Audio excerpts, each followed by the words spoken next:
Bonjour chers internautes, bonsoir. Peut-être, ça dépend de l'heure à laquelle ou de l'endroit où vous nous suivez. Votre magazine Carmel Média vous propose de suivre Carmel Actu. Moins d'une semaine de 24 avril, la date que beaucoup de partis politiques, beaucoup des hommes politiques s'approprient. Votre magazine est descendu sur le siège de l'IDPS pour pouvoir vous proposer la connotation, la signification que l'UDPS accorde à cette date. Sans toutefois tarder, je reçois pour vous Fils Mokoko. Il est le secrétaire chargé de mobilisation, le secrétaire national chargé de mobilisation au sein de l'UDPS. Oui, Fils Mokoko, bonjour. Bonjour. Vous êtes le secrétaire national chargé de mobilisation au sein de l'UDPS. Fils, bientôt il sera le 24 avril. Qu'est-ce que sera organisé au sein de l'UDPS à cette date?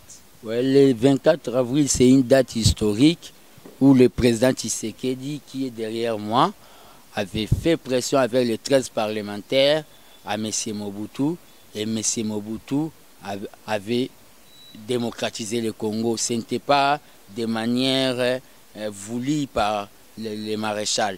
C'était sous pression et au prix du sang. Donc pour nous, l'IDPS, cette date est obligatoire que nous la célébrons. Donc nous allons organiser une manifestation au terrain Sainte-Thérèse de la commune d'Ndjili. Par là, nous allons aussi exprimer notre vive voix que le Congo doit être réellement démocratique, pas une démocratie de fantaisie. Dans quel état d'esprit vous comptez préparer cette cérémonie? Oui, dans l'état d'esprit d'apaisement, mais nous regrettons déjà haut et fort ce que le pouvoir en place, après notre congrès, a eu à faire. Donc nous sommes en train de dénoncer l'enlèvement de ces combattants. Il est enlevé par le pouvoir en place parce qu'il faisait la campagne orale de la manifestation que nous organisons pour ces 24. Donc la manifestation est pacifique, mais le jeune Jean, il est arrêté donc, par le pouvoir en place. Est-ce que vous avez de preuves tangibles qui attestent que c'est le pouvoir en place qui l'a enlevé? Oui, parce que sa famille est venue nous contacter. Sa famille est venue nous contacter en vie. On le savait très bien que c'est un activiste. Donc, ils sont venus nous contacter officiellement que c'est depuis les 13, 4 mois ici, dans les 13 mars, 4 mois, les 13 mars, avril, que leur enfant au nom de Mora Kevin, donc les combattants Mora Kevin, a disparu. Donc nous sommes en train de dénoncer ça. Fils Mokoko, quelle est la connotation ou la signification que vous donnez à la date du 24 avril, selon l'UDPS? Donc la date du 24 avril, c'est une date vraiment qui doit motiver le peuple congolais à lutter, à continuer à lutter pour que la dictature ne s'instaure pas en République démocratique du Congo telle que voulue par M. Kabila et sa bande. Parlons de l'élection de Félix Tshisekedi comme président de l'IDPS. Selon vous, Fils Mokoko, qu'est-ce qui a démarqué Félix Tshisekedi des autres candidats qui désiraient aussi le poste du président? D'abord, selon moi, le choix que les congressmen ont fait sur Félix Tshisekedi était d'abord par rapport à son projet. Son projet est de l'unité du parti, de la formation des membres et de l'émergence et surtout de la conquête du pouvoir. C'était ça qui nous a poussé à les lire. Ce n'était pas facile parce qu'ils ont eu à faire les épreuves de fait, donc avec les autres candidats, mais il a eu à convaincre la majorité des congressmen. Alors, Fils Mokoko, comment vous personnellement, vous avez accueilli cette élection? Oui, c'est tout à fait logique.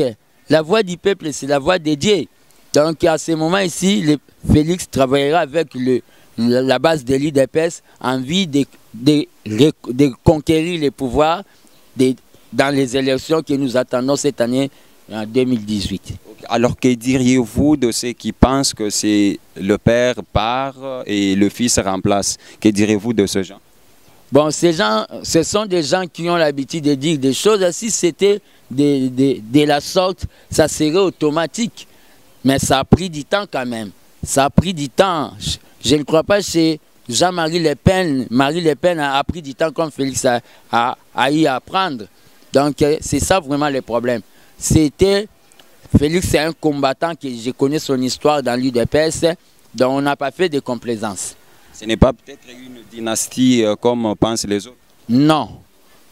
Ça, j'ai dit non. Depuis plus d'une semaine, le secrétaire général de l'UDPS, la personne de Jean-Marc Kabound, a déposé sa démission. À quand la désignation du nouveau secrétaire? Oui, cela dépend des consultations de l'agenda du nouveau président. C'est-à-dire, dans quelques jours, je crois bien, nous de l'exécutif de Jean-Marc, nous sommes en train de faire l'intérim, mais dans quelques jours, je crois bien, le président Félix va publier le secrétaire général. Répondez peut-être Jean-Marie Kabound. Si le président du parti, Félix Tshisekedi, trouve des mérites à Jean-Marc Kabound, c'est à lui de décider. Qu'avez-vous retenu de sa gestion? Dans la gestion de Jean-Marc Kabound, j'ai retenu quelque chose. D'abord, la constance politique, l'esprit de l'unité, une certaine discipline, comme Tshisekedi. Donc la constance, il n'avait pas peur, donc l'absence de la peur. C'est ce que j'ai retenu chez Jean-Marc Kabound. Parlons un petit peu de machines à voter. Bientôt, donc précisément au mois de décembre, il se tiendra une élection à laquelle l'UDPS se prépare pour rafler de sièges. Fils Moukoko, en quoi la machine à voter dérange-t-elle l'UDPS? La machine à voter dérange l'UDPS parce que c'est l'option levée par la majorité kabiliste pour tricher les élections. Ça devait être consensuel. Et la majorité kabiliste a l'habitude de dire que le pays n'a pas d'argent. La machine à voter, ça nous demandera beaucoup d'argent. Et dans un pays où il y a beaucoup d'analphabètes, je peux dire à 85%, les gens qui ne savent pas manier des téléphones Android, vous amenez des machines à voter que nous, l'UDPS, nous appelons des machines à voler. Donc, nous disons tout simplement, les élections sans machine à voter, les élections avec machine à voter, ces élections seront boycottées. C'est ce que l'UDPS a comme position. Fils, ce n'est pas une fuite en avance, comme on vous accuse, surtout que vous préparez la contestation au lieu de préparer à gagner les élections, vous préparez déjà la contestation en avance.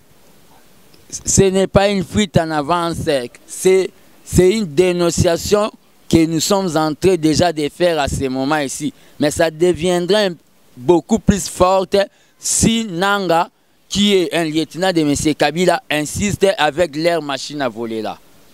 Alors, mais cette machine a été certifiée.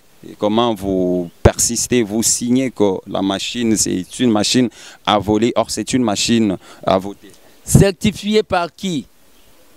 Par Nanga? Par les instances habilitées. Non, non, non, non, non. Ce sont des aventures.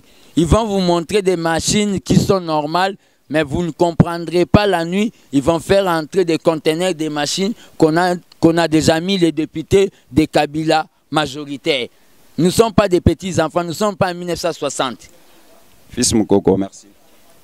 Fils Moukoko, deux rumeurs circulent faisant état, Félix Tshisekedi, dans le tout prochain jour, il va occuper la primature. C'est vrai? Je ne crois pas, ce sont des rumeurs pures et simples. C'est l'énième fois qu'on puisse attendre ce genre d'histoire. Félix Tshisekedi, c'est un homme responsable. Je ne crois pas qu'il pourra commettre cette grave erreur. et grave erreur donc contre la cause de la liberté.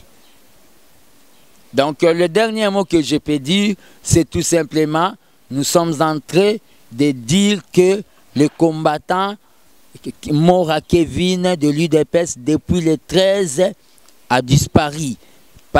Il a disparu, sa famille a contacté les services de l'UDPS pour en connaître. Donc nous dénonçons ça. Merci, fils Mokoko. Merci, c'est par ce propos que nous bouclons cette tranche. Vous êtes nombreux à la suivre. Allez sur www.carmelmedia.info. Le devoir pour moi de dire merci à Gauthier Massassou, lui le numéro 1, et à la prochaine.